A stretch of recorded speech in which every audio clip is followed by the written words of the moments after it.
La vie vous a abandonné, rien ne vous marche, vous échouez presque à tout. Vous vous sentez écrasé sous le poids des forces ténébreuses, de l'isolement, de la solitude et des soucis quotidiens. Vous n'avez pas la paix et la tranquillité. Vous avez besoin d'accompagnement pour atténuer vos souffrances, pour développer la force et la puissance qui vous habitent. Suivez tous les matins Maître Maouyan Justin Dongbaoundé, grand initié aux lois et secrets de la vie. Avec Maître Maouyan Justin Dongbaoundé, vous allez abandonner vos solutions individualistes, source de vos malheurs et de vos errements. Vous allez découvrir la pensée métaphysique, seul gage de notre sortie collective du gouffre. Vous allez retrouver le chemin du mieux-être et de la joie de vivre. Message du Maître, un espace commun aux bâtisseurs d'une vie heureuse sur la terre. Mesdames et messieurs, hommes et femmes qui peuplent la terre, mes frères et mes sœurs, bâtisseurs de tous horizons, à vos différents grades, degrés et qualités. Je voudrais prendre ici la parole pour exprimer à chacun et à tous ma profonde et sincère reconnaissance pour vos soutiens de tous les instants. Nous allons continuer de rester dans cette 11e saison qui nous conduit au cœur de la stupidité pour découvrir quelques autres sources qui la génèrent. Allons droit au but. L'explosion de l'industrie de l'auto-assistance a entraîné quelque chose de plus insidieux. Nous l'avions dit par le passé. Des réponses simples à des questions complexes, des formules de succès, de bonheur, de même que des techniques rapides de développement personnel, sans effort cognitif, demandant de comprendre sa propre condition. Voilà ce qui a été introduit dans la conscience des hommes. Donc la 8e place, naturellement, revient à l'auto-assistance, ce qu'on appelle le développement personnel, dans la série des sources génératrices de la stupidité. La philosophie, nous l'avons dit, a été expulsée du courant culturel dominant au profit d'une psychologie populaire qui offrait des diagnostics instantanés et des solutions toutes faites. Le marché n'a fait que détester les consommateurs qui pensent profondément pour n'accepter que ceux qui répondent rapidement aux stimuli. La psychologie populaire, naturellement, est alors devenue la 9e source génératrice de la stupidité. L'esprit donc a commencé à fonctionner en mode de balayage constant, sautant d'un stimulus à un autre.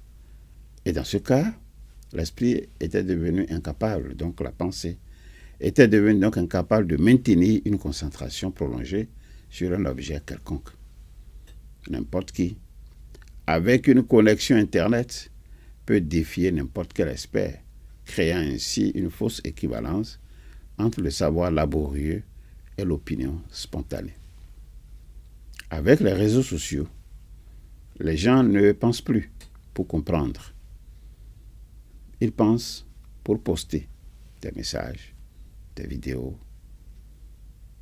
La validation sociale par les likes et les partages est devenue une métrique de vérité. Et les idées ne sont pas évaluées par leur cohérence logique ou par leur correspondance avec la réalité, mais plutôt par leur capacité à générer de l'engagement. La viralité a remplacé la véracité comme critère de valeur. Donc vous comprenez que les réseaux sociaux, vous comprenez qu'ils soient la 10e source génératrice donc de la stupidité. La structure d'attention fragmentée empêche toute idée d'être soutenue suffisamment et d'être soutenue pendant longtemps pour se sédimenter en tant que connaissance établie. La stupidité moderne est née alors, dans ces conditions, capable de citer des statistiques sans comprendre la méthodologie, Elle est capable de répéter des arguments sans en saisir les prémices. Elle est capable d'avoir des opinions fortes sur des sujets jamais étudiés en profondeur.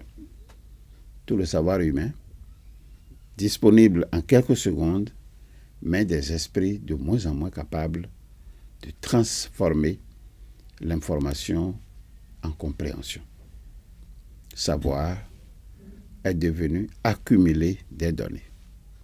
Chercher est devenu copier les résultats du premier lien. Apprendre est devenu regarder des vidéos sans pause pour la réflexion. La fragmentation de l'attention a atteint des niveaux pathologiques. Cela montre clairement que la stupidité est un ennemi plus dangereux du bien que la méchanceté. En attendant la suite dans mon prochain message, je vous demande de continuer à vous familiariser avec cette invocation simple, invocation à répéter chaque matin, 5 heures de préférence, et à intervalles réguliers de 2 heures jusqu'à 21 heures. Cette invocation simple, la voici. Au commencement était la pensée. La pensée se manifesta sous la forme d'idées. L'idée prend corps dans notre conscience et se traduit par la parole, le geste ou l'écriture. Cette parole projetée sur la matière devient notre action. Je suis donc pensée, parole et action. Alors, si regarder en arrière vous cause du chagrin et regarder en avant vous inspire de la crainte, je vous suggère tout simplement de regarder tout près de vous. Regardez à côté de vous. Je suis. Je, c'est l'ISEP. L'ISEP pour vous accompagner dans vos désirs respectifs d'apprendre à développer et transmettre des valeurs humaines et des principes de vie en étant simplement vous-même. L'ISEP pour vous accompagner dans vos désirs respectifs d'apprendre à partager vos connaissances sans contrepartie, les laisser cheminer dans l'esprit de vos proches afin qu'ils s'en servent pour améliorer leur perception du monde, améliorer leur manière de voir les choses, modifier leur façon d'être, modifier leur façon de concevoir la vie et modifier leur façon d'agir. Il est l'heure pour chacun de vous d'apprendre à connaître le rythme de l'histoire. Il est l'heure pour chacun de vous d'apprendre à participer avec enthousiasme à l'édification d'un monde de hautes valeurs spirituelles. Participer avec enthousiasme à l'édification d'un monde de hautes valeurs intellectuelles. Participer avec enthousiasme à l'édification d'un monde de hautes valeurs affectives. Participer avec enthousiasme à l'édification d'un monde de hautes valeurs professionnelles. Participer avec enthousiasme à l'édification d'un monde de hautes valeurs matérielles. Participer avec enthousiasme à l'édification d'un monde de hautes valeurs de santé pour tous. Que vive l'ISEP au service de l'accomplissement de l'homme. Que s'implante définitivement l'émancipation humaine, englobante et généralisante. L'avenir, c'est nous. La vie vous a abandonné, rien ne vous marche, vous échouez presque à tout. Vous vous sentez écrasé sous le poids des forces ténébreuses, de l'isolement, de la solitude et des soucis quotidiens. Vous n'avez pas la paix et la tranquillité. Vous avez besoin d'accompagnement pour atténuer vos souffrances, pour développer la force et la puissance qui vous habitent. Suivez tous les matins Maître Maoulian Justin Dongbaoundé, grand initié aux lois et secrets de la vie. Avec Maître Maoulian Justin Dongbaoundé, vous allez abandonner vos solutions individualistes, source de vos malheurs et de vos errements. Vous allez découvrir la pensée métaphysique, seul gage de notre sortie collective du gouffre. vous allez retrouver le chemin du mieux-être et de la joie de vivre. Message du Maître, un espace commun aux bâtisseurs d'une vie heureuse sur la terre.